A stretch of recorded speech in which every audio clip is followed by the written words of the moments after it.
Maple Grove's going to have it. Right out in front, they score!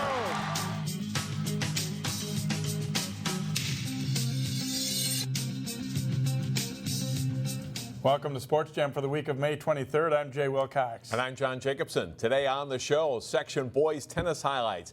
And we'll meet one of the state's best middle distance runners, Ruby Stauber of Wayzata, in our Sports Jam Spotlight. Plus, we'll talk lacrosse with the Armstrong boys as they pursue a conference title. Up first, girls lacrosse. The Champlin Park girls lacrosse team has back-to-back state tournament appearances. Their goal is to make it 3 in a row, but the Rebels would also like to add conference champions onto their 2016 resume. Armstrong looking to prevent that from happening as they hosted the Rebels. Highlights from this one: Sam Nolan gets Champlin Park started with a backhanded goal, her 60th of the season, and it's 1-0. Armstrong's Hannah Lundquist dodges several Rebels defenders and puts a high shot away. Great effort for her, and she ties it at 1. Tara Dahlman drives hard to the net to score for Champlin Park as they go up 3-1. 2 goals for Dahlman in the game. Mayola Shamlunsuk wins the draw. She takes this one herself to score for Armstrong. Falcons freshman makes it a 4-2 game.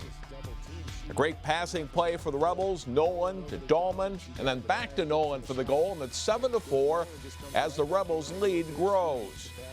Nolan picks up an assist late in the first half, setting up Demi Everett for the goal. Champlin Park is up 9-4 at halftime on the way to a 13-5 win. A share of the conference title now, and 2 wins away from an undefeated regular season.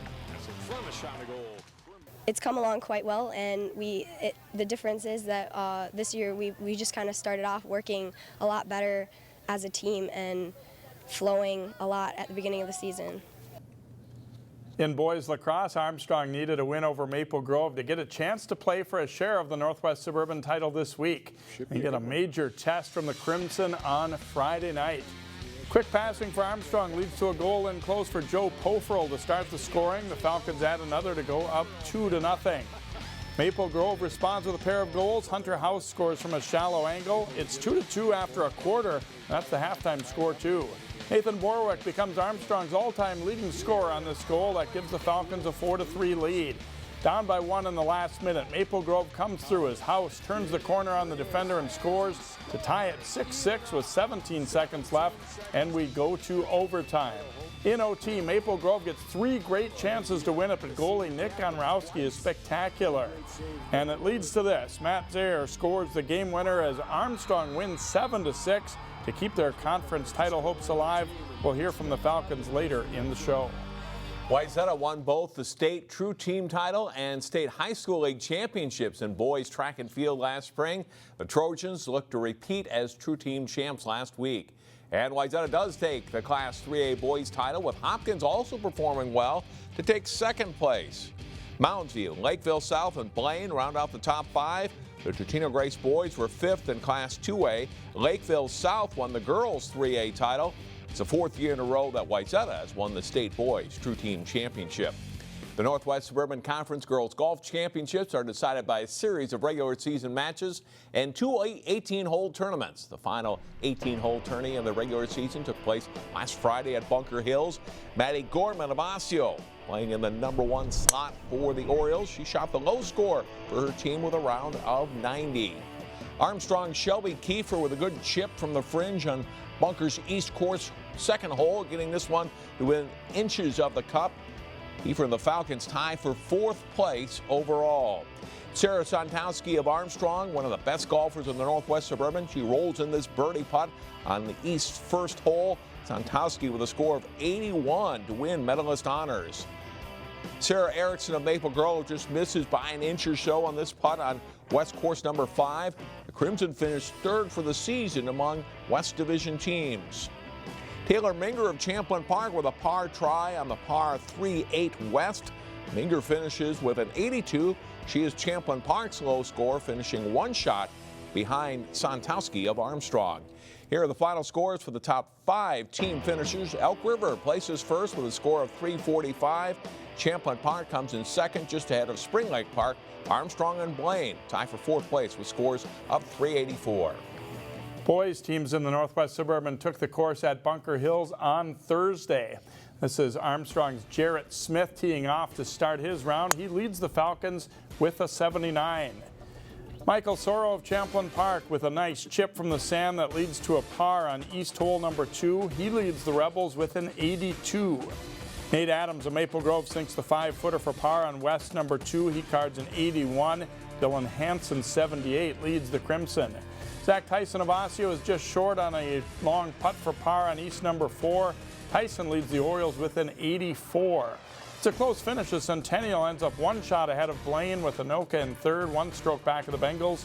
Maple Grove ties for 5th with the Tino Gray 7th, Armstrong 9th.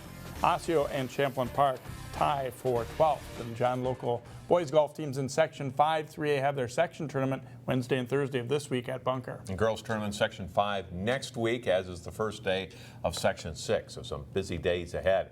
Next up on Sports Jam, Section Boys Tennis, plus early playoff action for local small schools in prep softball. We are in the middle of the boys tennis section team tournament. That's right. Armstrong and Maple Grove, both strong teams in Section 5AA, and they met up in the section semifinals at Maple Grove. Number 1 singles, Armstrong's Nikita Schnezko is in the near court against Charlie Atkins. Schnezko drills a backhand winner down the line in this matchup of top 10 players. But it's Atkins getting the best of this one. He's now in the near court and his passing shot can't be returned here. Atkins wins 6-4, 7-6. To second singles, and Maple Grove Sam Hochberger serves, then comes to the net. He chips to the corner and puts away an overhead on the way to a win over Matthew Jager of Armstrong. At number 1 doubles, Davis Pfaff serves wide and Justin Liao puts away the volley as the Maple Grove duo wins 6-3, 6-4 over Joe Lipovitz and True Landis. Billy Ehlers serves, and then a good read by Ben Bakke for Maple Grove as they sweep the Falcons to advance to the final. Top seed Wayzata downs to Tino Gray 7-0 in the other semi. The section final is Tuesday as Maple Grove meets Wayzata at 3:30 at Park Center. And the Breck Mustangs are headed to state after knocking off top-ranked Blake in the Section 2A final by a 4-3 score. In softball, Robbinsdale district rivals Cooper and Armstrong play their annual neutral site game under the lights. Spangers Park at Robbinsdale the site again. Bottom of the 4th inning, Yvette Williams Upshur rips the hit for Cooper to score Michelle Hansen, and it's 1-0. 6th inning, Armstrong Kaylin Leonard with a base hit up the middle. Hannah Bachmeyer scores. The Falcons get another run for a 2-1 lead. In the bottom of the 6th, the Hawks tie it. Maddie McGuire slices the hit. Allie Adams hustles home to make it 2-all. 7th inning, Armstrong gets 4 runs and Cooper errs, and then the Falcons hit Caitlin Jones with a 2-run double for an 8-2 lead. And Alyssa Eggsted's ground ball gets through. Jones scores, and it's 9-2 Falcons. And that's the final. Armstrong wins the District 281 battle. 3 small private schools from the area compete in Section 4A for softball. Heritage, Maranatha, and West Lutheran, and they all played on Saturday. Heritage Christian taking on Lester Prairie Holy Trinity in a second-round game. Laura Robbins is stealing third for Heritage in the 1st inning, and when the throw goes into left field, Robbins heads for home to score one of 2 Eagles runs in the 1st.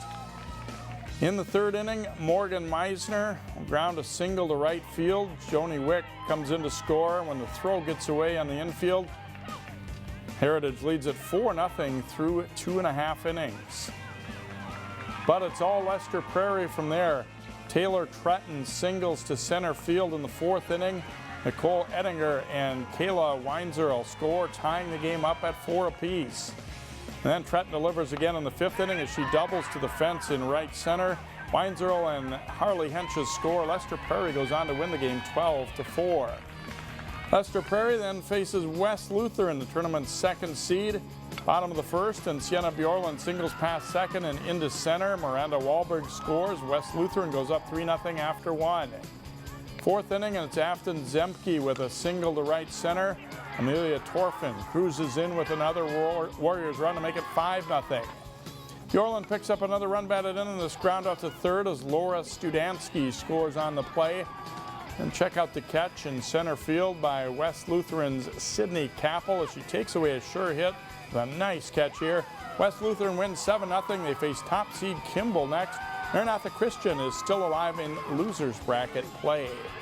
The big school softball teams in the area get started this week with section action. Centennial is the #1 seed with Maple Grove second in Section 5 3A. Osseo is seeded third with Spring Lake Park fourth. And it's Champlin Park, Mounds View, Park Center, and Irondale. The tournament getting underway early this week with Park Center against Maple Grove, Mounds View against Osseo, Champlin Park for Spring Lake Park, and Irondale against Centennial. The tournament continues Tuesday and Thursday with the championship game scheduled for June 2nd. That whole tournament's at Rice Creek Park in Shoreview. In Section 6 4A, Hopkins is the top seed with Wayzata second. Armstrong is the third seed team, followed by Cooper. And then Edina, Southwest, Park, and Washburn.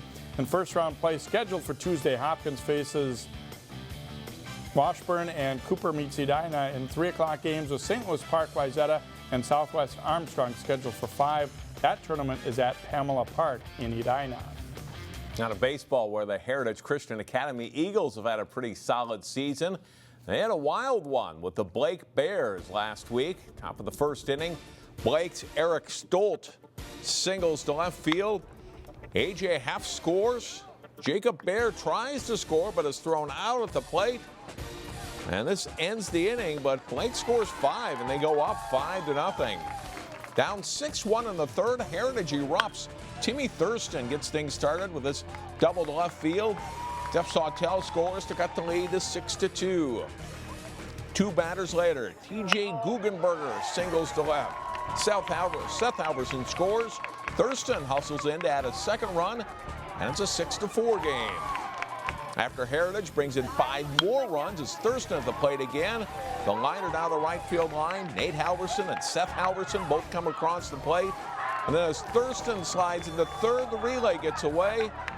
Rolls out of play. Thurston is sent home on the play. It's all part of an 11-run third inning for Heritage. They go on to win it 16-7. And Jay, in the Northwest Suburban Conference, Totino Grace beat Elk River 8-7 Saturday. They tie Champlin Park for the league title. Yeah, great race there. Maple Grove ends up 1 game back after they had a tough loss to Anoka.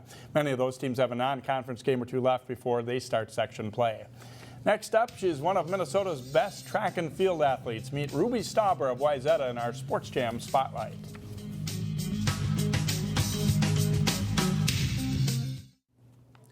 Wayzata senior Ruby Stauber is reigning state champion in the 800-meter run and ranked 2nd nationally in that event for high school runners. Jason Melillo profiles Stauber in this week's Sports Jam Spotlight. Wayzata girls track assistant coach Dave Emmons says Ruby Stauber has a predatory instinct when it comes to racing.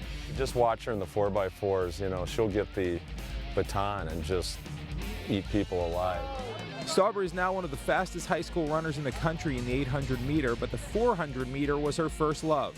Stauber won 2 section titles in the 400, but following a soccer injury that shortened her sophomore track season, she came to realize just how good she could be as a half-miler. In the beginning, I didn't really try, I didn't like it, but then went to a regional meet in Nebraska, and I won and ran 2:16, and I was like, oh, I could be good at this. And so then I went to nationals and got second and ran 2:11, and I didn't really, my season was 3 months long, I didn't really train for it, so I was kind of like, oh, I think if I put more my focus in the track, I can get better and get faster. She was able to evolve out of the 400 long sprinter as a great middle distance runner. And then also she's turned herself into, hey, I got this distance running mentality now. And that's really cool to see, you know, over 4 years. Like any athlete striving to be elite, Stauber trains hard. She also has a great support network led by her mom, Allison Stauber Coffey. Stauber Coffey ran track at Armstrong High School and later for the Gophers. Allison's knowledge has been invaluable in Ruby's development. She's actually the one who talks to me strategy the most. Dave's pretty hands-off about that. He doesn't really tell me a whole lot with my races. So my mom, she's run a lot of 800, so she kind of helps me through. And something last year that helped me, she always tells me 3 quick steps at 400 because that's the second lap is when a lot of people tend to slow down. So she's kind of helped me with that, and that helped me a lot last year, especially at the state meet, second lap. And I think this year I need to get out harder. I'm going to run faster at the end of the year. I need to push myself more, so she's kind of helped me kind of mentally like get there to push myself more. I think a lot of it is just learning from my mistakes. I mean, things that I, executing race plans that maybe I could have done better. And just being around the sport for so long, I just think that there's just little things. If you do little things right, it can make a huge difference in your race. I mean, one of the things I kind of knew last year, she was going to be alone a lot of the time, so we really worked on. You tend to slow down in your third 200 of an 800, and so we really worked on running that 200 really fast. Ruby also gets guidance from her father, Rob Stauber. Rob starred for the Gophers in the late 1980s and became the first goalie to ever win the Hobey Baker. He went on to play 13 years of professional hockey. Because he's kind of quiet, and I'm more quiet too, but he's super competitive. And he has the strongest mind of anyone I know. Like, he's battled a lot. And I think why he was so good was he was so competitive in his mind. Like, he wasn't going to let anyone beat him. And so he's definitely helped me a lot with my mental side. And getting pumped up for races, kind of like you talked about earlier, kind of like racing by yourself. And so he's helped me. He's like, always pretend like someone's chasing you or someone's ahead of you. My belief is I don't care what sport it is, it all starts in the mind and ends in the mind. And it's what you tell yourself day in and day out, it's how you prepare. It's how you basically use your best asset, which is your mind, to your advantage. Stauber broke a 29-year-old record in the 800 at last year's state meet, and she'll be the odds-on favorite to win that title again this June. After that, she'll embark on a busy club track season for the summer before heading to Louisiana State University on a track scholarship. The people were awesome down there. Like, just people come up to you and like say hi and like help you with everything. The girls on the team are great. They have a 202 girl there now. She's a junior, so awesome to train with, and the coach is like unbelievable. He's been in the Olympics twice in 800, and I went there. My mom and my dad both were with me, and I was at my USC visit the next weekend, and I wasn't loving it, and I was sitting there talking to my dad about it, and I talked about what I liked at LSU and what was different about USC and why I didn't like it, and he goes, well, I think like you made your decision. So they definitely helped me a lot, and I have a lot of confidence in the team down there and the coaching staff, and I think I'll be pushed and they'll help me develop. There's of course no way to know how far Ruby Stauber will go. Can she win college titles, international titles, make an Olympic team? Who knows? Ruby is dedicated to her sport, and she's tough and smart, and that could carry her a long way. Jason Melillo, 12 Sports. Ruby also played soccer at Wayzata and led the team in goals her junior year. She skipped her senior season to concentrate on track and make her college visits. Stauber and her Trojans teammates will compete at the Section 6AA track and field meet May 31st and June 2nd at Hamline University. Jay talks lacrosse with the Armstrong boys when we return. Welcome back to Sports Jam. It's been a pretty special season for the Armstrong boys lacrosse team, and they'll play for a piece of the conference title as they take on Elk River coming up on Wednesday. But a thriller, an overtime win over Maple Grove. And we're joined by some of the Falcons that helped to get it done, starting with defensively Matt Lutkin. You guys did a nice job out here tonight. They gave you a heck of a challenge. How much fun was this game to be a part of? It was a lot of fun. We don't get to play under the lights on Friday night as much, and then to have our whole student body here supporting it was something special. Even in OT, it was not a sure thing. They had some great chances. Did you guys ever get a little nervous? We probably did get a little nervous, but we trust one another. We play with love in our hearts. That's what our coach says. So, we've been around each other for a long time. So I think we trusted each other to get the W and seal it. All right, thanks for joining us, and good luck the rest of the season here. Thank you. And Nate Borwick, not bad becoming the all-time scoring leader at your school, beating your brother to do it. How special was tonight? Well, obviously the win's the number one priority, but to use my gifts in such a way that I can end up as the all-time Falcons leading scorer is something special. I never would have imagined myself here, especially beating my brother, who was a very, very talented player, so it's really something special for me. Maple Grove hasn't had quite the year that maybe some of their past teams have had, but boy, they gave you everything you could handle tonight. Is that good for you guys to have gotten tested like this, though? Oh, yeah, for sure. Well, Maple Grove is always a very tough team to play against. They're definitely one of our toughest rivals in the conference, and it's always good to beat them, and they always give us a tough game. One conference game left. What do you know about Elk River? What will it take to beat them? it'll definitely take a lot of heart. They're a scrappy team. They've got some talented players, and we'll just have to play our hearts out. Thanks for joining us, and good luck on that one. Thank you. And turn to the other side now, and game-winning goal here in this overtime win. Matt Zayer, tell us about that one a little bit. You know, it all started with the defense and the goalies. Nick made a couple great saves in a row, stood on his head. We couldn't do it without him. You know, we just trust the whole team to do their job.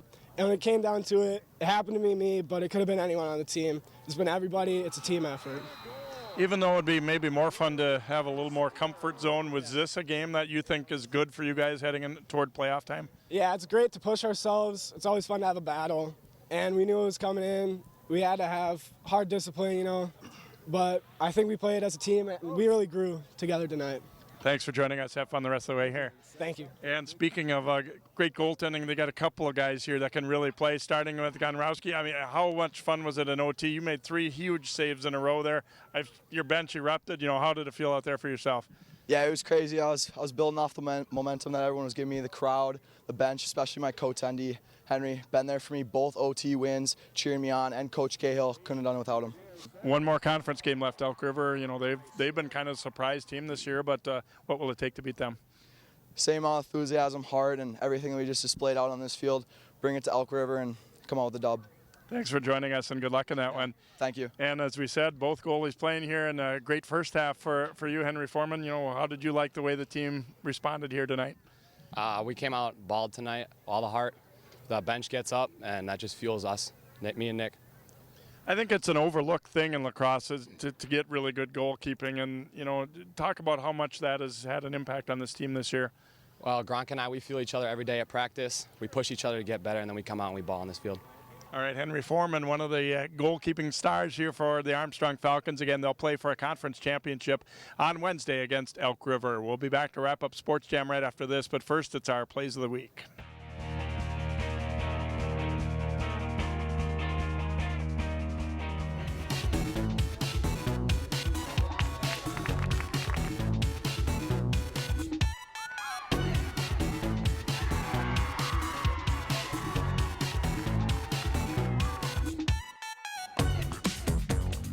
Takes the pass from Nolan back to Nolan for the goal.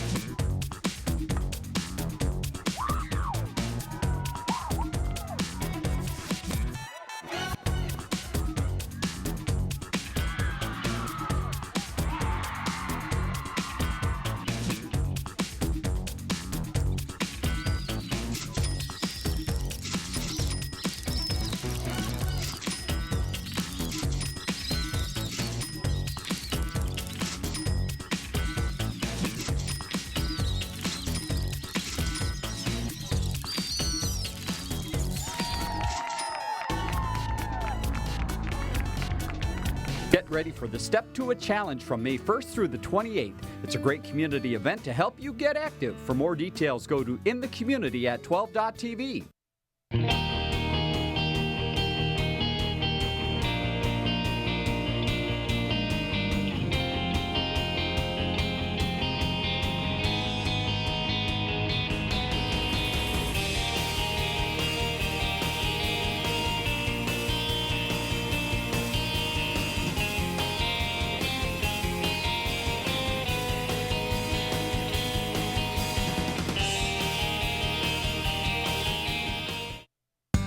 Mark June 16th through the 18th on your calendar for the annual Tater Days Festival in Brooklyn Park. Find out more at 12.tv under the In the Community tab. And that will do it for this week's show. It's a busy week ahead with plenty of playoff action. And we'll be back with you starting Tuesday next week at the Memorial Day holiday. See you next time on Sports Jam.